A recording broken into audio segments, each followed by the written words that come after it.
Hello Internet, this video is video 3 of 3 on the playlist T90 on Scott's Garage, where I'm showing you how to rebuild from start to finish your T90 transmission. Now, if you have not seen videos 1 and 2, it's important that you do so, and I'll put a card here above for your convenience. Now in this video, we'll be building the main shaft that contains the synchronizing unit and second gear and the first reverse gear and all of that. And we will be installing it. And then finally, we're just going to wrap things up by putting the cap on the input shaft and putting on the throwout bearing for the clutch. And then this project will be over. Keep watching. So we are on part 5 of 6. And in this part, we're going to be building up the main drive, assembling it, putting on all the gears, putting it in the case. It begins with the synchronizing unit, which is what this is. It's one of the final remaining parts of this transmission. I've replaced just about everything but the synchronizing unit. And for the most part, it's in good shape. However, there were some burrs you can see here under magnification. So to deburr it, I simply used a flat file from Harbor Freight tool, and with a little bit of elbow grease was able to remove all the burrs. Then I simply took a wire wheel and I polished it up.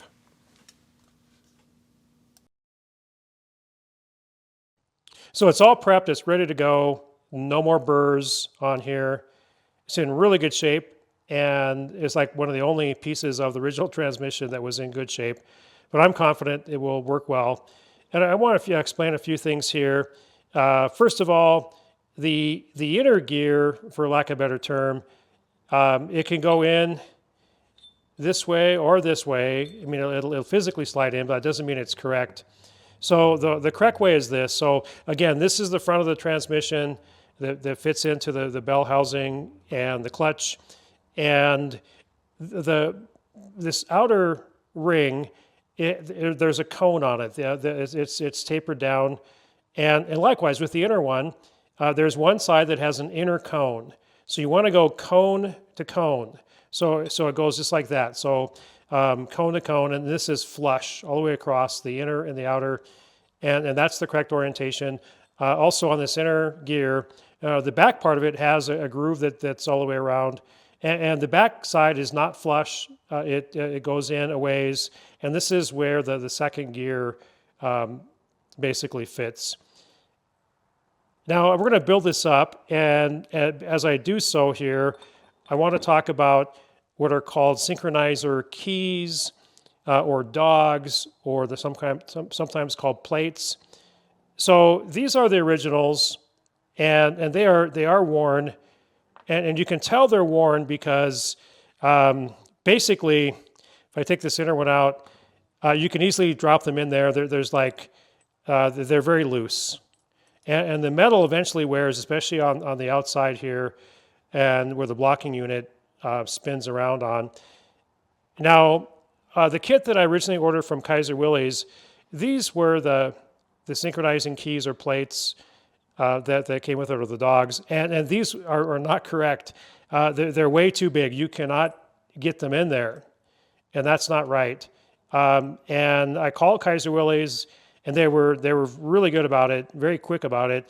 Talked to Mike, and he said, I'll mail you right away today the correct size dogs. These are just built a little bit too big, too wide, and so basically, the next day I got the correct dogs. So these are brand new, and there's no wear on them, and they don't just drop in like the others. You can tell that it's a good fit, and they basically fit there. So make sure that your dogs are not too tight or too loose. Okay, here's what I found works in putting in these dogs. So basically, holding it and just putting it in place, letting the edge kind of carry on the edge there.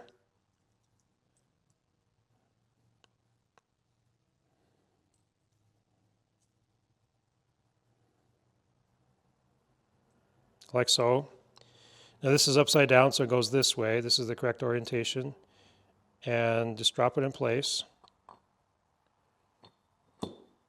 Okay, now with the springs, we want to load the springs next. I have a little pick here to help, and so let me just use an old dog here.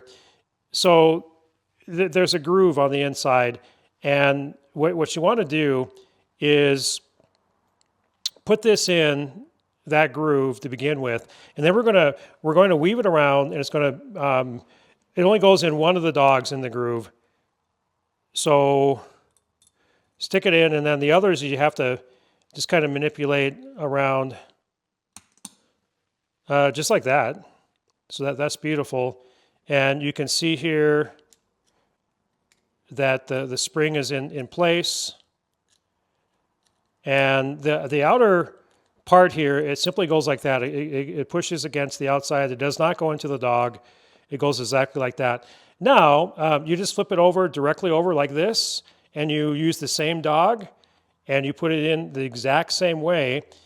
And basically, with this dog that it's going into, on one side you have pressure from the back spring, and then even though it looks like the same orientation, it's actually the opposite side. So there's equal pressure on the dog.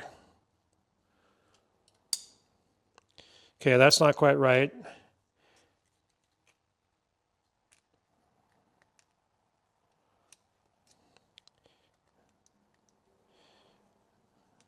That's why the pick comes in handy.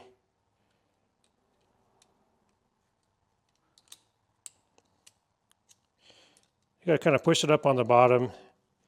We'll get this yet. Maybe try this angle. There we go. Okay, it is in. So notice that you can slide it in and out, and that's going to be the next thing I want to talk about. It only goes in so far. It only goes out so far, and likewise on both sides. And the reason for that are what are called the blocking rings. That's what these are. The new ones came with the kit. You want to have new blocking rings because these wear out. The top of the dogs wear out, and the blocking rings wear out as well. And there are two of these, but the blocking ring, notice there are 3 notches out of it. It corresponds with the 3 dogs. Basically what the blocking rings do is you have an input shaft that's spinning a certain speed, and this one's not spinning, but you engage it, and then it engages everything, and then everything spins together.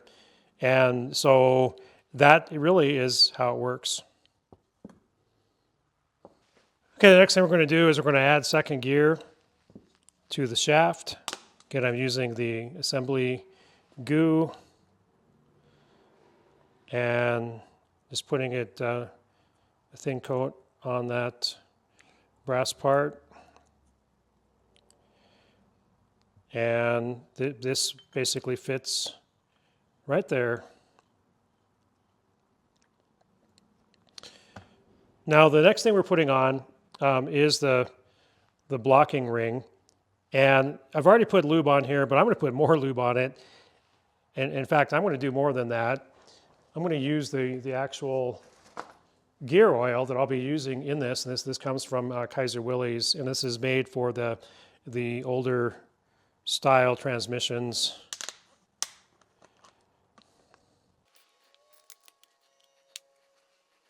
Probably should have rubber gloves on. In fact, I think I still will.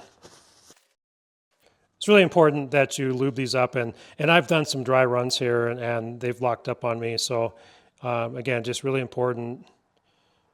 Do it now rather than later. And I would even say on both sides of the ring, just make sure that there's plenty of oil and or lube or both. And it's tapered, so it goes exactly like that, and it just spins around. So that feels really good.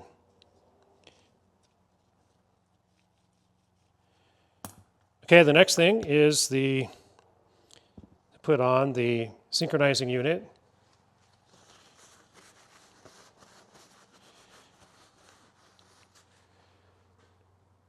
And it goes on this way, again, cone to cone to front.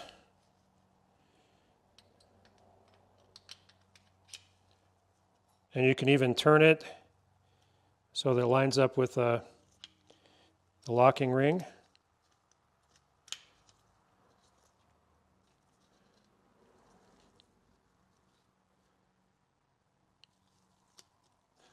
Just like that. And you have to do that to now to get the snap ring on.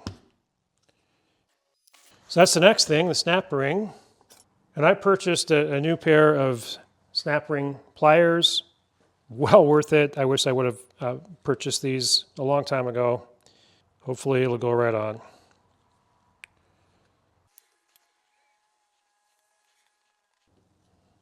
I may put this in the vise. We'll try this first.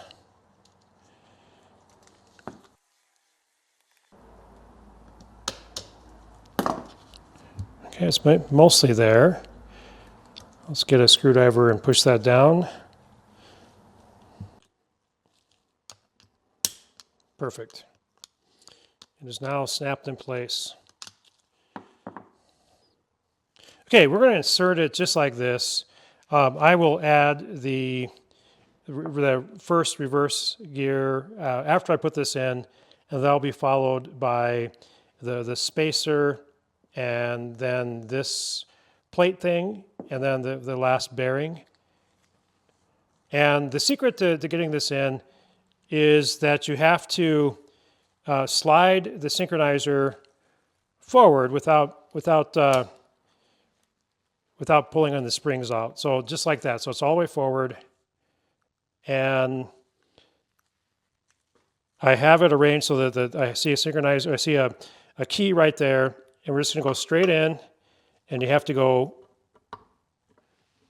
up and over.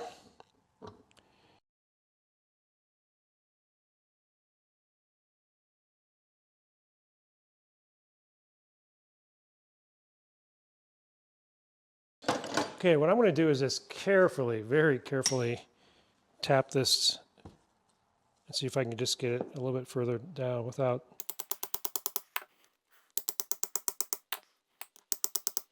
Okay, let's try that.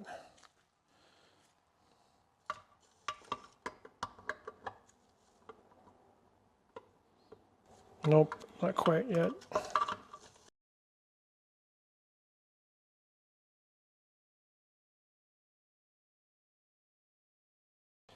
Okay, I'm going to give that a try. Took the hammer and I just tapped it a little bit, and we'll see if this works.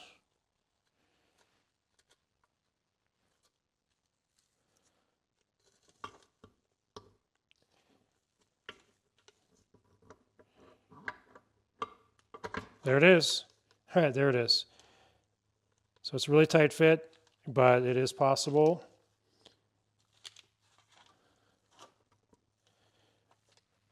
I had to physically tap it, as you saw. Okay, next I'm putting on the first gear, reverse gear, depending on what direction it's spinning. And so it goes on, this is the orientation. So this part, which the clutch fork fits on, goes towards the front. There we go.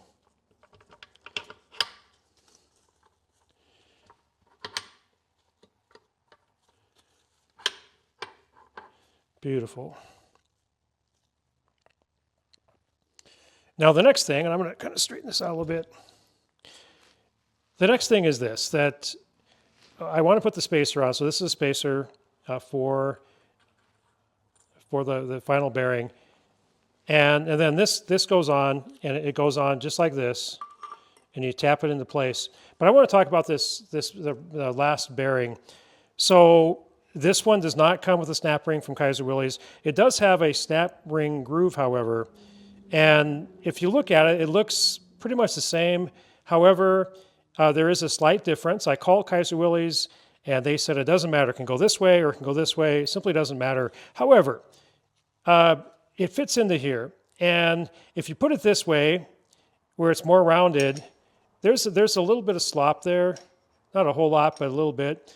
But if you put it this way, it fits beautifully. So there's no slop there at all.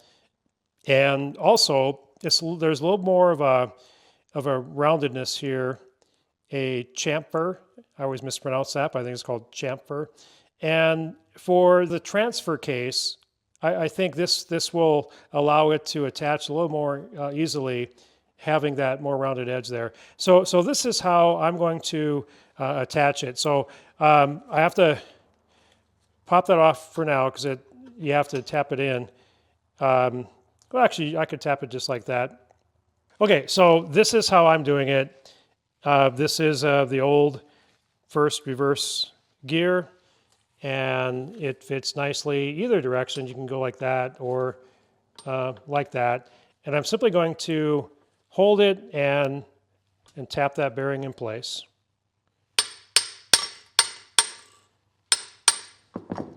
Now this already came off, so that wasn't the best idea.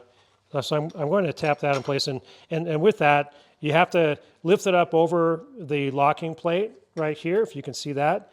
So it does just fit right in place there. And let me just tap that.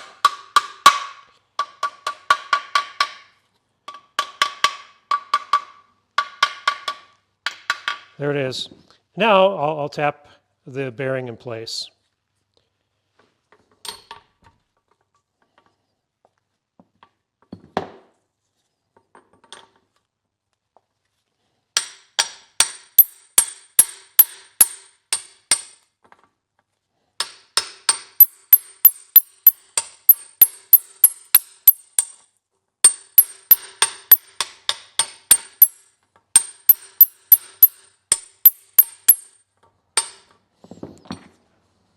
Cloth on my workbench slides a little bit too much, but it is what it is. Almost there.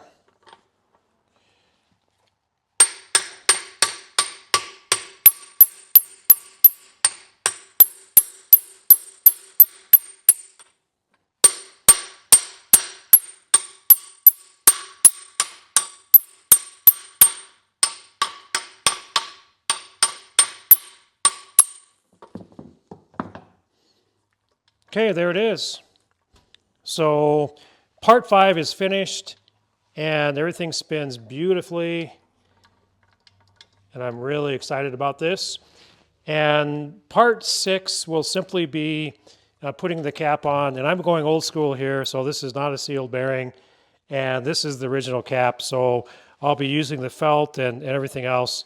And that will be, again, the final part of this transmission rebuild.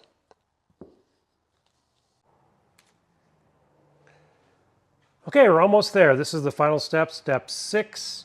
And we're going to put the cap in place. And just a few things here.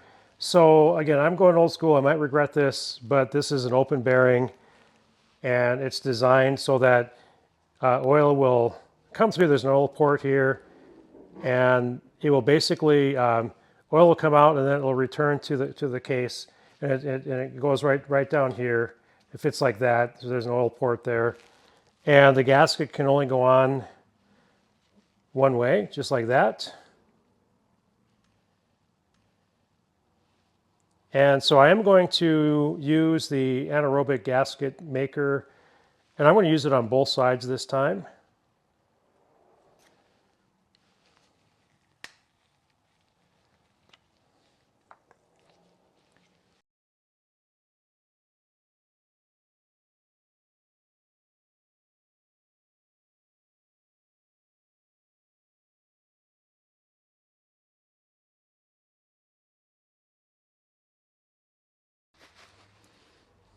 We have a felt seal here that basically gets squished right in there.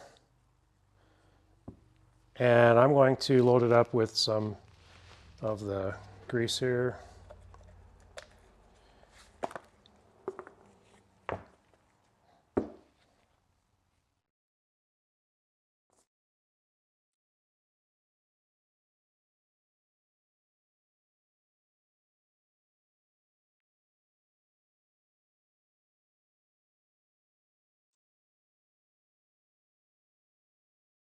At least the outside.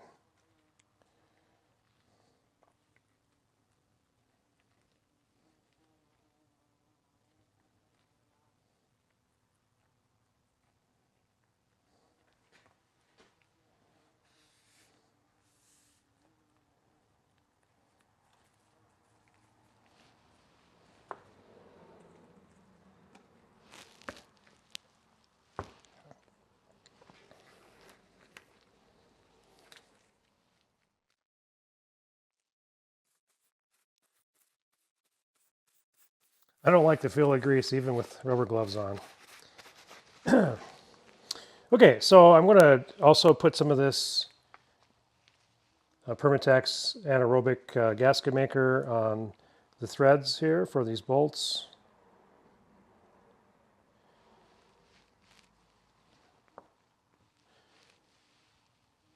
I'm believing they're not copper, but they are metal washers that are on here.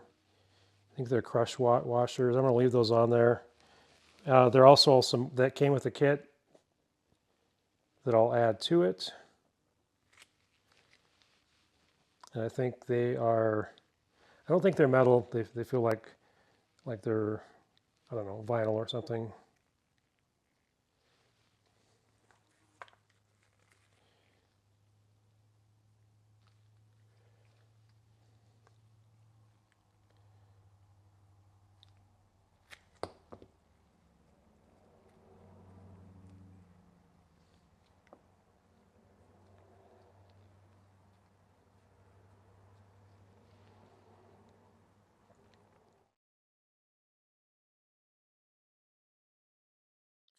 I'm also going to put a little bit in the holes. So these go all the way through, so I just don't want any oil coming through.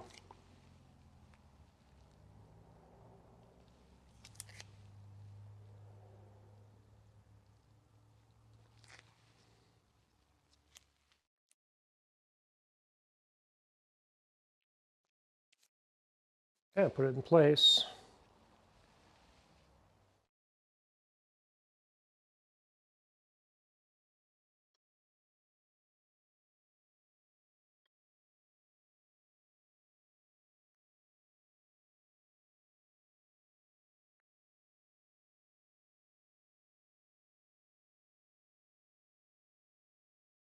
There we go. Goes like so.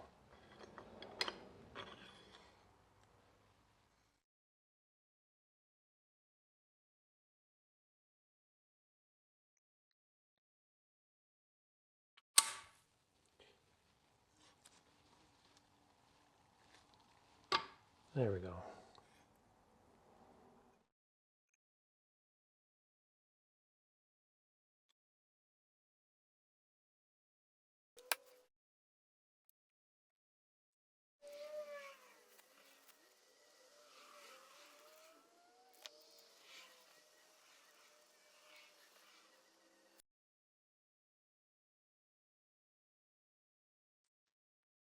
Okay, tighten them in place. There's probably a torque setting for this. To look that up later. Perhaps not, but.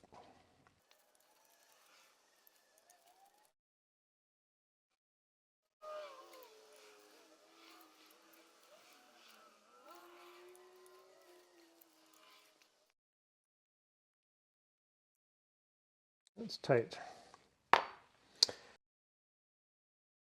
So this is the ball for the clutch fork. Okay, last but not least, we're going to put on the throwout bearing for the clutch. And I am going to get some lube on there.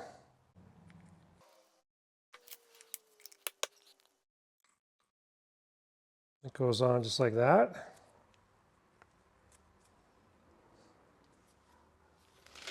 And the last thing is this little spring here.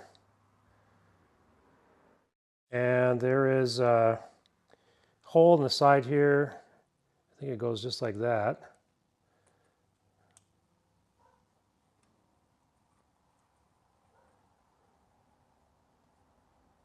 Pretty sure that's it.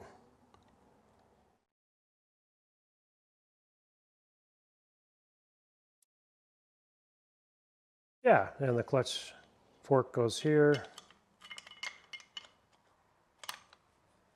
There we go.